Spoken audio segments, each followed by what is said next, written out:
আমার নাম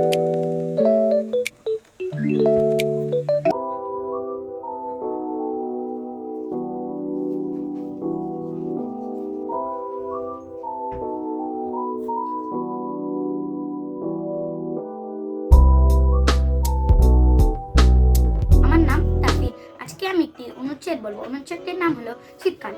শীতকালে অনেক মজা হয়। শীতকালে প্রচুর ঠান্ডা হয়। শীতকালে লেপ অথবা কম্বল প্রয়োজন হয়। শীতকালে গরম পোশাক পরতে হয়, যেমন হুডি, জ্যাকেট, মাফলার ইত্যাদি পরতে হয় যাতে শীত না লাগে। এবার আমার শীতকাল খুব মজা ছিল। আমি আমার নানা বাড়িতে শীতকাল কাটিয়েছি। আমার নানা বাড়িতে ছিল আমার আপু, খালাতো বোন, নানা নানি, মা, খালা ও আমি। আমরা অনেক মজা করেছি। আমি আমার বোন ও খালাতো বোন লুডো খেলেছি।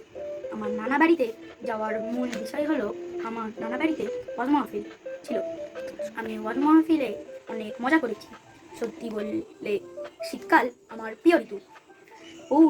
পৌষ ও মাঘ মাস মিলে শীত ঋতু। শীতকালে চা খাওয়ার যেই মজা সেটা আর কোথাও নেই। শীত আমার একটি পছন্দের আবহাওয়া। আসসালামু আলাইকুম। আমার নাম জেনিয়া। আমি আজকে একটি অনুচ্ছেদ বলবো। অনুচ্ছেদটির নাম শীতকাল। শীতকাল আমার প্রিয় কাল। শীতকালে অনেক শীত পড়ে। শীতকালে গরম কাপড় পরতে হয়, কম্বলের দরকার হয়। শীতকালে সকাল কুয়াশায় পড়ে। খেজুরের রস খাই, পিঠা খাই, যেমন ভাপা পিঠা, চিতাই পিঠা, বিবিখানা পিঠা, পাটিসাপটা, ফুলা পিঠা, আরো নানা পিঠা। শীতকালে সবাই ঘুরতে যায়, আমিও যাই। আমার শীতকালে অনেক ভালো লাগে।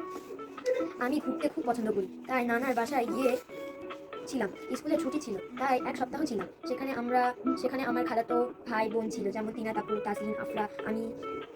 এছাড়াও আম্মু, খালামণি, নানু, নানি ছিল। আমি আমরা লুডো খেলেছিলাম, টিভি দেখেছিলাম, আরো নানা জিনিস করেছিলাম। মূলত আমরা ওয়াজ মাহফিল শুনতে গিয়েছি। সেখানে নানা দোকান বসেছিল। আমি অনেক জিনিস কিনেছিলাম এবং অনেক মজা করেছিলাম।